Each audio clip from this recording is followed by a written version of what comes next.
Friends இன்றைக்கி நம்ம பார்க்க போகிறது டைப் 1 இட்லி, அதாவது கீரை இட்லி. இன்றைக்கி அதுக்கு பார்த்திங்கன்னா முதல்ல வந்து கடாயை வச்சுட்டு அதில் 3 ஸ்பூன் அளவுக்கு ஆயில் விட்டுக்கோங்க. 1 ஸ்பூன் அளவுக்கு கடுகு உளுத்தம் பருப்பு ஆட் பண்ணிக்கோங்க. ஃப்ரெண்ட்ஸ் கடுகு வந்து ஓரளவுக்கு பொரிஞ்ச உடனே நீங்கள் என்ன பண்ண போகிறீங்கன்னா 2 ஸ்பூன் அளவுக்கு உளுத்தம் பருப்பு ஆட் பண்ணிக்கோங்க.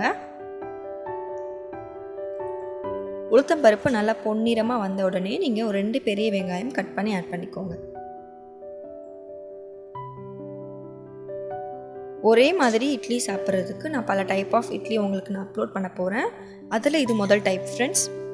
இப்போ பார்த்தீங்கன்னா 2 கொத்து அளவுக்கு நான் வந்து கருவேப்பிலை உருவி சேர்த்துக்கிறேன். வெங்காயம் வதங்க பார்த்தீங்கன்னா கொஞ்சமாக உப்பு ஆட் பண்ணி போகிறேன்.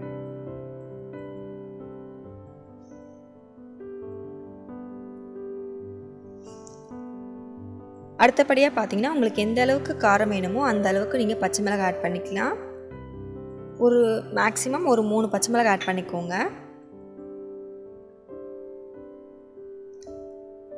அடுத்தபடியாக பார்த்தீங்கன்னா முருங்கைக்கீரை ரொம்ப கொழுந்தாக இருக்கணும், அப்போ தான் இட்லி பார்த்தீங்கன்னா ரொம்ப சாஃப்டாக இருக்கும். கொஞ்சம் முத்தலாக இருந்தாலும் உங்கள் இட்லி பார்த்தீங்கன்னா கொஞ்சம் ஹார்ட் ஆகிடும். ஸோ இப்போ பார்த்தீங்கன்னா முருங்கைக்கீரையை வந்து உங்களுக்கு எந்த அளவுக்கு வேணுமோ அந்த அளவுக்கு ஆட் பண்ணிக்கோங்க. குழந்தைங்க வந்து கீரையை சாப்பிட மாட்டாங்க. இந்த மாதிரி நீங்கள் இட்லியில் ஆட் பண்ணிட்டீங்கன்னா அது கீரைன்னு அவங்களுக்கு தெரியாது. ஒரு டிஃப்ரெண்ட் டைப் ஆஃப் இட்லின்ட்டு நல்லா சாப்பிடுவாங்க ஃப்ரெண்ட்ஸ்.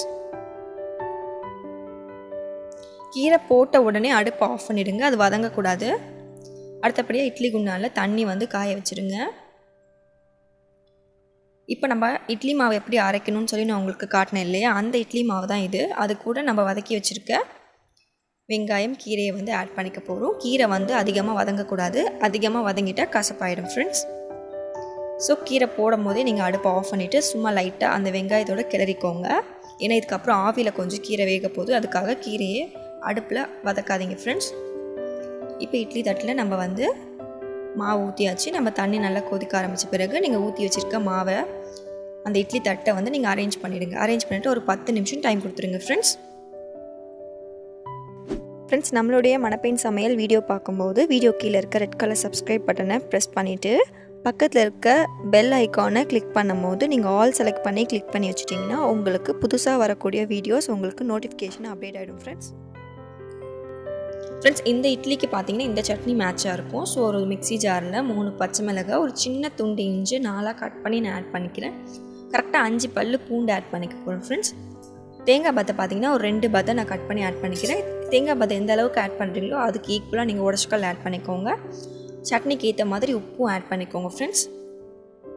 ஃபஸ்ட்டு நம்ம பவுடராக அரைச்சிட்டு பிறகு கொஞ்சமாக நீங்கள் வந்து தண்ணி சேர்த்து நல்லா சட்னி பதத்துக்கு அரைச்சி கொண்டு வந்துடுங்க.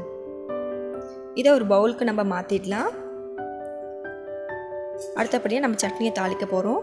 அதுக்கு ஒரு பேன் வச்சுக்கோங்க. ஒரு 2 ஸ்பூன் அளவுக்கு எண்ணெய் விட்டுக்கோங்க. எண்ணெய் வந்து சூடான பிறகு ஒரு அரை ஸ்பூன் இல்லை 1 ஸ்பூன் அளவுக்கு கடுகு உளுத்தம் பருப்பு ஆட் பண்ணிக்கோங்க. கடுகு பொரியும் போது கடைசியாக ஒரு 2 கொத்து கருவேப்பிலை உருவி ஆட் பண்ணிக்கோங்க.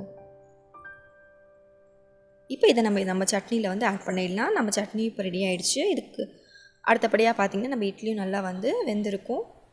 எடுக்கும் போது நல்லா தண்ணி தெளித்து எடுங்க. இவ்வளோ தான் ஃப்ரெண்ட்ஸ் நம்மளோட கீரை இட்லி. ரொம்ப ரொம்ப ஹெல்த்தியான இட்லி, அதுவும் இல்லாமல் ஒரு புது வகையான இட்லி. கூட இந்த சட்னி வச்சு சாப்பிட்டிங்கன்னா உங்களுக்கு ஒரு சூப்பரான டிஃபன் வந்து உங்களுக்கு ரெடி ஆகிடும் ஃப்ரெண்ட்ஸ். கண்டிப்பாக ட்ரை பண்ணி பாருங்கள் ஃப்ரெண்ட்ஸ். நம்ம சேனலில் மறக்காமல் சப்ஸ்கிரைப் பண்ணிவிடுங்க. பக்கத்தில் இருக்க பெல் ஐக்கானையும் கிளிக் பண்ணி வச்சுட்டிங்கன்னா அடுத்த ஒரு இட்லி டைப் போட்டோன்னா உங்களுக்கு கண்டிப்பாக வீடியோஸாக நோட்டிஃபிகேஷன் வந்துடும்.